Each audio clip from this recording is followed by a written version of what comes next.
every harmony or every melody, every chord doesn't really mean that's what it really is, because you can interchange them anytime. You can make a harmony a melody, or a melody harmony, and so forth, right? Ornette Coleman was not just one of the first free jazz players, but he also developed a concept called Harmolodics. He used this concept with his band to create some really cool music. I would like to share some thoughts about one of his compositions. I'm aware that this transcription is not totally accurate. If you know of a better one, please let me know.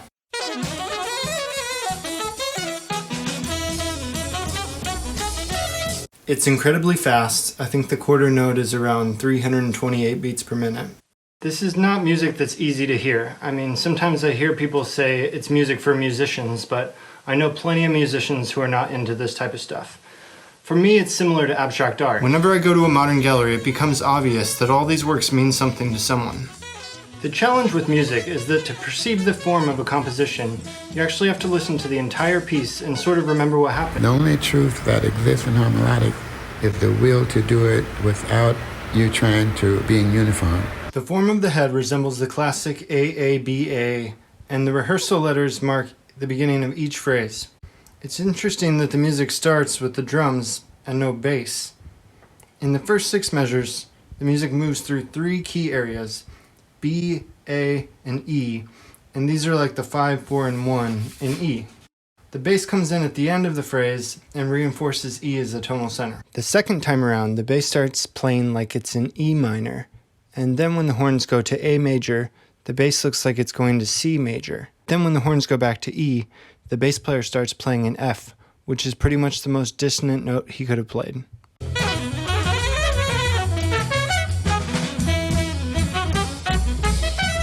At rehearsal C, the trumpet drops out, and Ornette plays a solo where he does a sort of variation on 4 notes.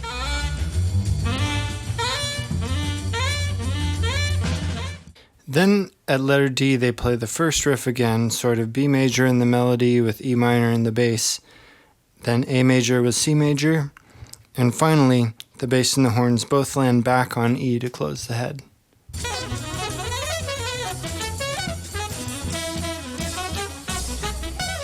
This is the second track on the album, and it's a total contrast to the opener. The cool thing about this kind of music is that it can generate a huge variety of sounds. As far as marketing goes, this could be a challenge, but for the music, like the alphabets that gives people meaning to names, to directions, and to intelligence, harmonic is a word that can be used in a way where it's serving more than one purpose for a person. It is not something that destroys.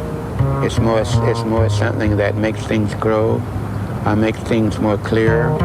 In the book Free Jazz, Harmolodics, and Ornette Coleman by Stephen Rush, the author defines the building blocks of harmonics in 11 strategies that are frequently used by Ornette and other people associated with the concept. Number 1, use of range to organize improvisation. Number 2, the reference to keys in and out of the home key. Number 3, manipulation of phrase length. Number 4, a balance between inside and outside playing.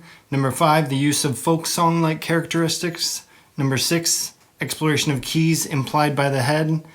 Number 7, balance between tension and simplicity. Number 8, flexibility to create large-scale structures. Number 9, the use of timbre as expression. Number 10, references to pop music. And number 11, the influence of the blues. After reading this, I can see many of these features in this composition. It obviously has a blues influence, but it has some uneven phrases. The melody has a huge range, the bass player plays outside in a few different keys, and there's a balance between tension and simplicity. Ornette Coleman came on the scene as John Coltrane and Miles Davis were starting their bands. And I remember the first time I heard his music, it didn't really sound too different from the post-bop Miles and Coltrane. But after spending some time with experimental music, it sounds totally different. I would like to share a clip from a tribute to Chick Corea. He played keyboard in Miles' band, and it's just a funny story that helps put this in context. There's a story that Chick told me about you guys in Miles' group, which is one of my favorite stories, and you can confirm this for me if you remember. He says, once Wayne played and once Chick would play, so you guys would go way, way out. He said, man, we take it out. He said on occasion, Miles would, glare at y'all like, come on, y'all, chill, right? And he said one night he remembers Miles going way, way, way out.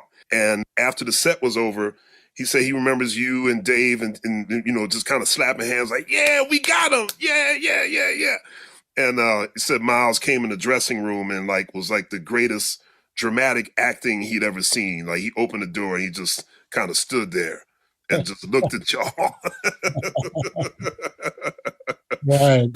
John Coltrane and Miles Davis eventually came around to the free side, but it took a while. Free jazz is not all fast and dissonant. Of course, this is just one piece that he wrote. In the beginning of his career, each album would feature a fast bop-inspired tune. But as he went on, he started to work with musicians outside of the jazz world, and this led him in so many different directions that each album would require its own course. If you listen to Irish music or Chinese music or African music, everyone leaves out something to make its identity more stronger than another. So if they actually eliminate the casting of limitations, they will make a better music and have a much warmer human relationship to sound. Thanks for checking out this video. I would love to know what you thought of this analysis. Please let me know if you have any questions.